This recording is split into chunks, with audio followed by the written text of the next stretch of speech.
Federalon pasukan elit lintas udara Angkatan Bersenjata Federasi Rusia merupakan pasukan yang terpisah dari Angkatan Udara Militer Rusia. Secara khusus, pasukan elit lintas udara ini merupakan pasukan yang memiliki tugas khusus di garis terdepan dalam pertempuran. Pada 2 Agustus 1930, pendaratan pertama kali dilakukan oleh prajurit pasukan lintas udara di distrik militer Moskow. Pada September 1941, pasukan elit lintas udara ini menjadi cabang militer independen.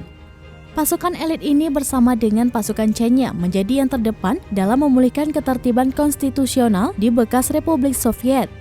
Di masa depan, pasukan elit lintas udara ini menjadi pasukan cadangan panglima tertinggi dalam menjalankan tugas militer.